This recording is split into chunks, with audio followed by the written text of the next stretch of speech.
نہ روح امین عرش پری نہ لوح مبیں کوئی بھی کہیں، خبر ہی نہیں جو رمز کلی ازل کی نہاں تمہارے لیے۔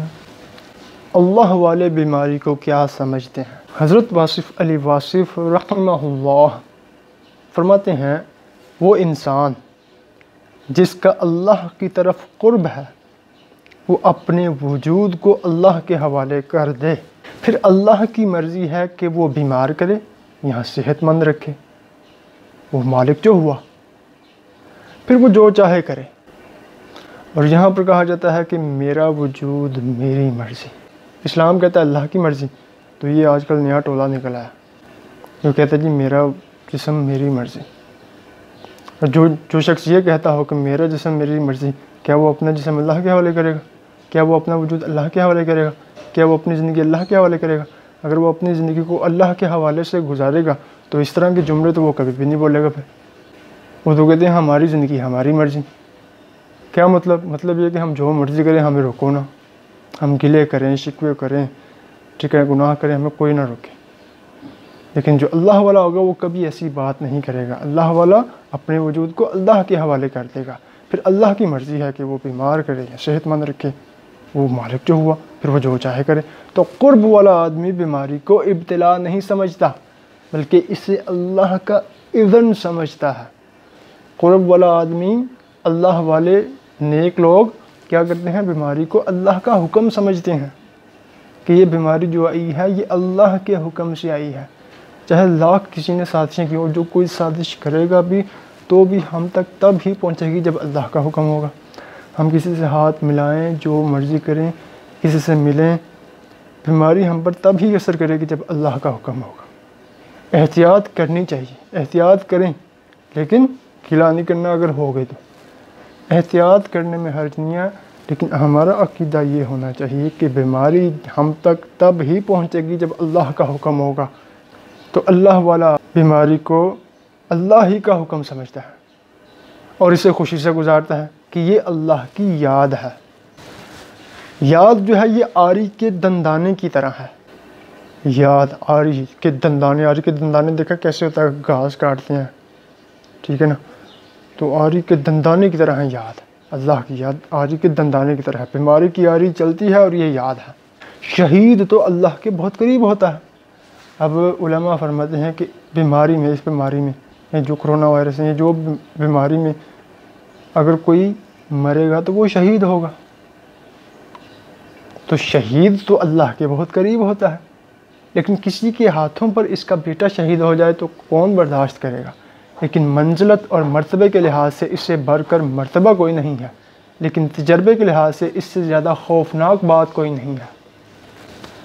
اگر کسی کا بچہ بیمار ہونے لگے تو اس کی زندگی میں زلزلہ پیدا ہو جاتا ہے، اور اگر اپنے ہاتھ پر بچہ تڑپتا رہ جائے تو یہ انہی کا حوصلہ ہو سکتا ہے۔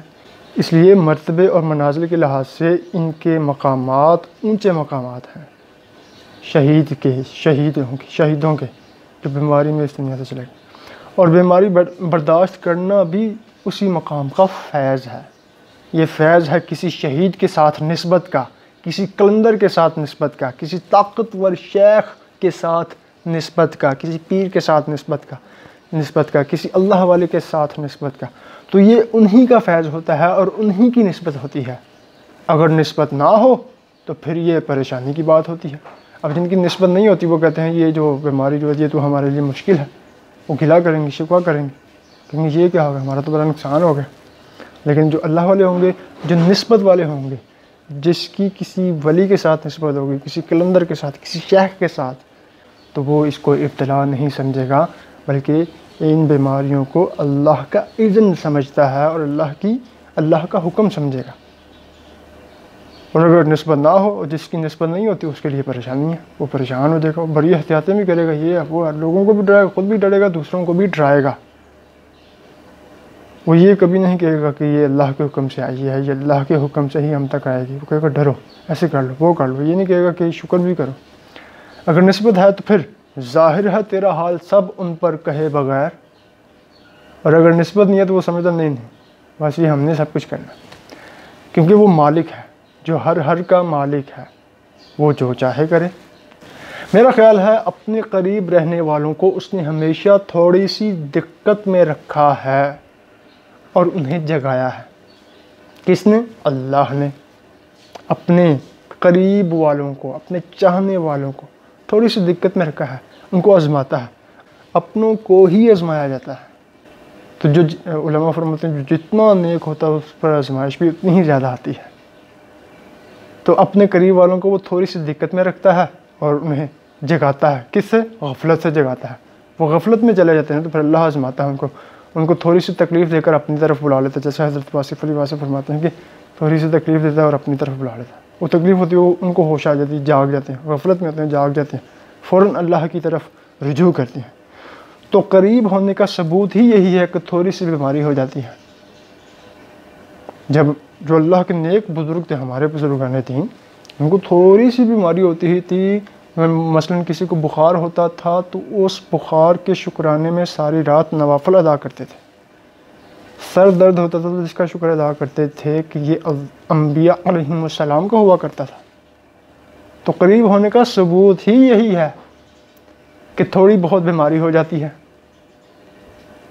تو اللہ والے بیماری کو اللہ کا اذن سمجھتے ہیں، اسے ابتلا نہیں سمجھتے، مشکل نہیں سمجھتے، اور اسے خوشی سے گزرتے ہیں۔ اور یہ ہے ہمارا عقیدہ بھی ایک مسلمان کا کہ جو ہوگا اللہ کے حکم سے ہوگا، چاہے لاکھ کوئی چلاکیاں کریں، لاکھ سازشیں کریں، ہم تک نقصان ہمارا تب ہی ہوگا جب اللہ چاہے گا۔ اگر اللہ نہ چاہے تو کوئی ہمارا کچھ نہیں بگاڑ سکتا، کوئی دنیا دار۔ چونکہ آپ آج اس محفل میں آئے ہیں تو دعا کرنی چاہیے کہ جو بیمار ہیں انہیں بیماری سے نجات مل جائے، تو قرب بھی رہے اور بیماری سے نجات بھی مل جائے۔ سب کے لیے دعا ہے، اللہ تعالی سب پر کرم فرمائے، آپ سب سلامت رہیں اور خوش رہیں، آمین برحمتک یا ارحم الراحمین۔